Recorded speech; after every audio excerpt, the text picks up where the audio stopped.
The jade chopsticks made a sharp crack against my daughter Alice's knuckles, sending her spoonful of soup splashing back into the bowl.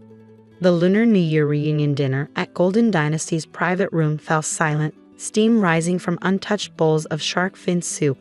Margaret's insisted traditional first course. Disgraceful.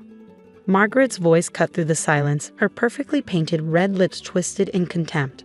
Eating before the elders? Did you learn nothing from those etiquette classes I paid for? Alice, her hands still hovering over her bowl, didn't flinch. Instead, she looked directly at our grandmother, Popo, who sat at the head of the table, her ancient eyes sharp as ever. Popo was hungry, Alice said quietly. She gestured for me to begin.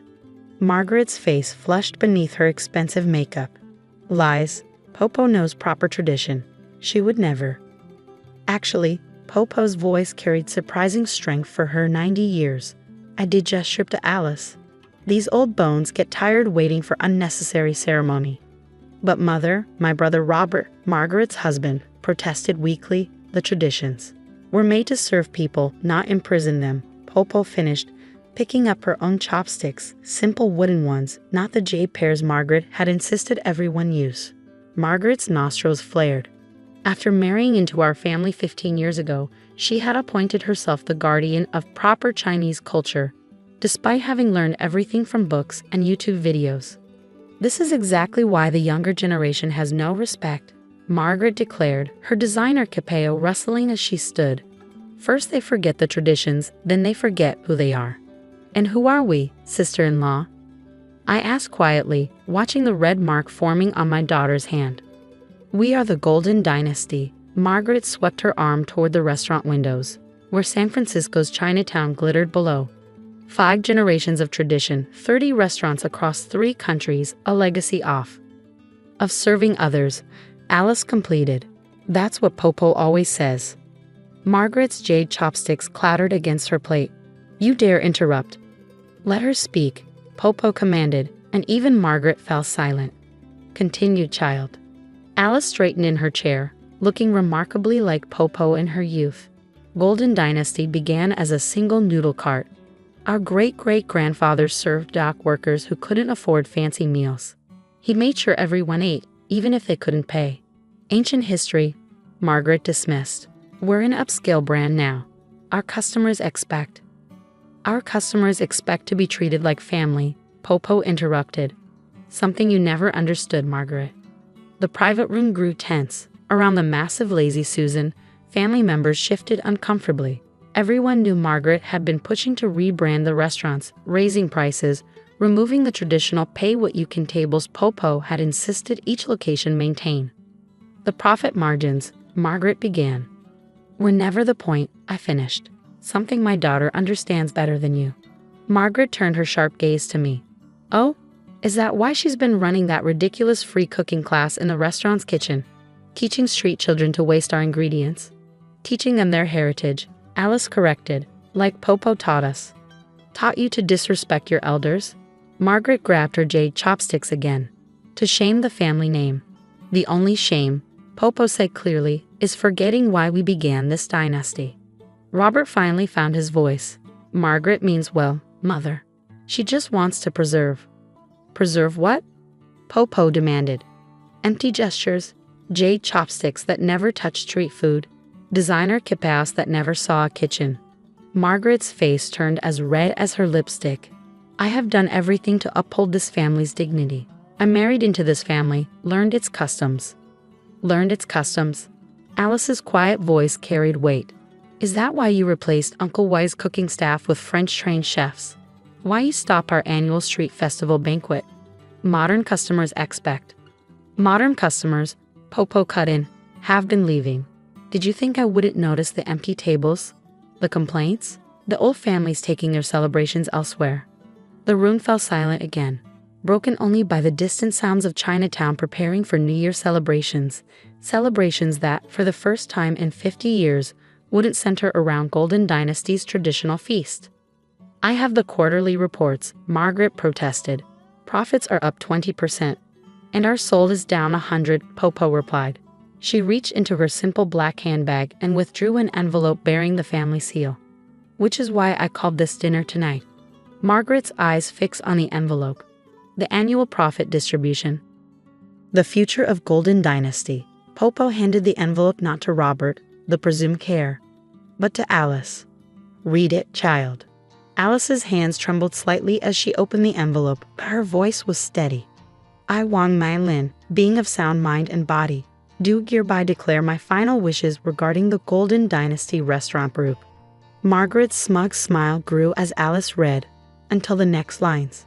The inheritance of Golden Dynasty shall be determined not by birth order or marriage, but by demonstration of our true family values. The heir must prove their understanding of our mission, to serve our community, preserve our genuine traditions, and ensure that no one in our care goes hungry. What? Margaret's voice rose an octave. But Robert is the eldest son. The business passes to him, and through him, I have demonstrated exactly why you should never control this family's legacy. Popo finished. Your jade chopsticks may be expensive, Margaret, but they have never carried a single bite of food to a hungry mouth. This is ridiculous, Margaret sputtered. Robert, say something. But Robert was staring at his mother with dawning understanding. The free cooking classes, the community outreach, you've been testing us. Testing our hearts, Popo nodded. And only one person has shown they understand what Golden Dynasty truly means. All eyes turned to Alice, who sat with quiet dignity despite the red marks on her hand. You can't be serious, Margaret gasped. She's 16. She's ready, Popo declared. More ready than you've been in 15 years. The lawyers, Margaret began, have already certified everything, I added, pulling out my own envelope, along with documentation of every tradition you invented to justify your changes. Margaret's perfect world cracked like cheap porcelain. Robert. But my brother was looking at his daughter with pride. She's right, Margaret. Alice is exactly what Golden Dynasty needs. As Margaret collapsed back into her chair, Popo picked up her simple wooden chopsticks and reached for the soup that had started everything. Now then, she smiled, shall we eat as a family? A real family? And as the steam rose from 30 bowls of shark fin soup that would be the last of their kind, Alice had already planned to replace them with traditional noodles. The true meaning of tradition began to serve its purpose once again. The next morning, Golden Dynasty's flagship restaurant buzzed with activity despite being closed for New Year's. Lawyers and accountants filled the main dining room, their modern suits a stark contrast to the traditional red lanterns Margaret had imported from authentic suppliers in Beverly Hills. The transfer documents are ready, Mr. Zhang, our family lawyer for 3 generations, announced. Though Mrs. Margaret seems to be running late. She's upstairs, Alice said, returning from the kitchen where she'd been serving breakfast to the staff.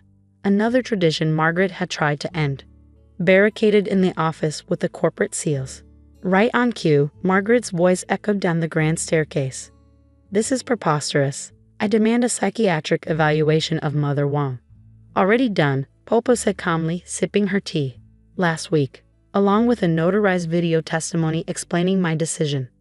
I watched my daughter move efficiently through the room, making sure everyone had tea exactly as Popo had done decades ago. The staff's eyes followed her with obvious approval. They hadn't forgotten how Margaret had tried to replace them with more prestigious workers. The financial records are concerning, Mr. Zhang continued, spreading documents across a table. Several unauthorized transfers to private accounts in the Cayman Islands. Robert's face paled. Margaret said those were for restaurant expansions. The only thing expanding, Popo noted dryly, was her personal wallet. The sound of heels clicking on the stairs announced Margaret's descent. She clutched a red leather briefcase, the one she claimed contained ancient family recipes, but that actually held nothing but her fabricated versions of Chinese cuisine. This is a hostile takeover, she declared, her perfectly coiffed hair slightly askew. I'll take this to the courts. Please do, Alice said, setting down a fresh pot of oolong tea. We can discuss the authentic recipes you've been selling to competitors. Margaret's face went white beneath her makeup. That's a lie. The trademark office was quite interested in those applications, Mr. Zhang noted, especially since they were filed under your maiden name. Robert, Margaret appealed to her husband. Are you going to let them destroy everything we've built? Everything you've destroyed, you mean? Robert's voice was tired. The staff benefits you cut. The community programs you ended. The secret accounts. Margaret's composure cracked further. Those changes were necessary for profit. Profit?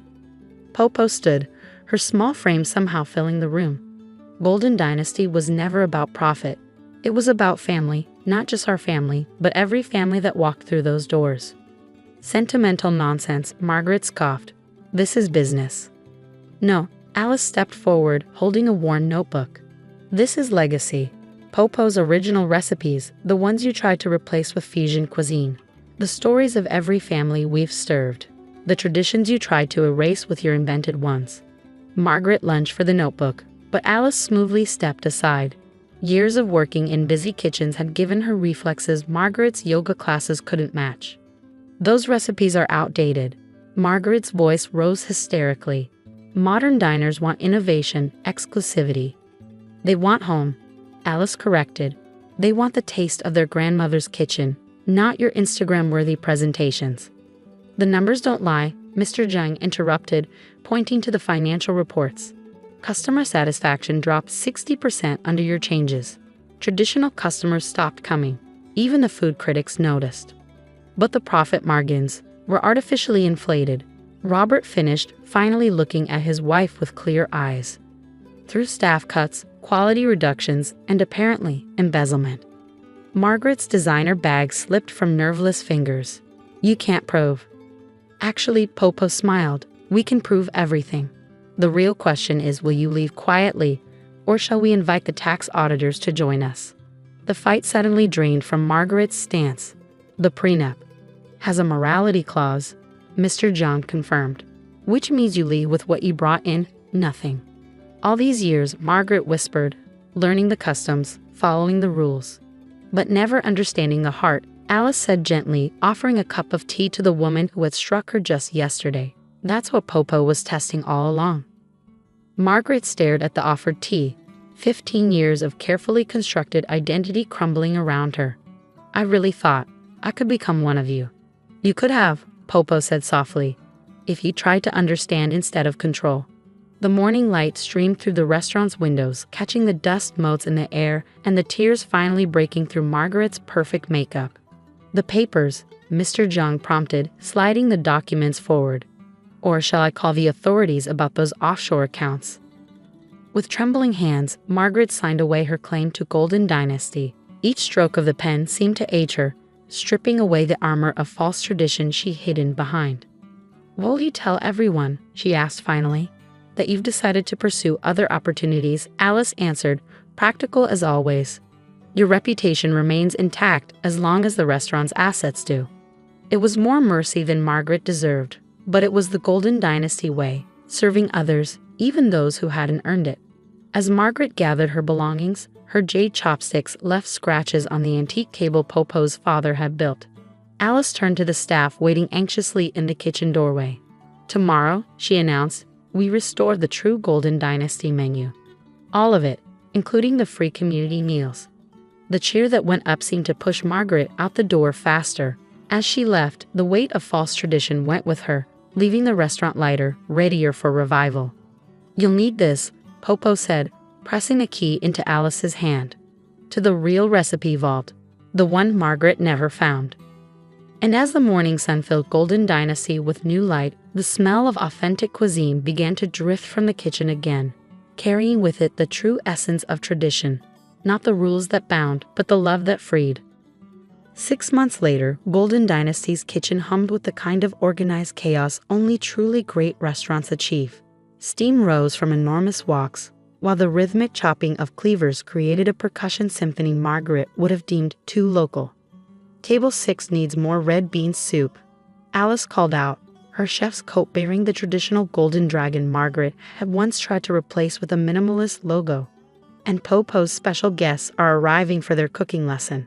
Through the kitchen windows, I watched a group of elderly residents from the nearby community center shuffle in, their faces lighting up at the familiar aromas.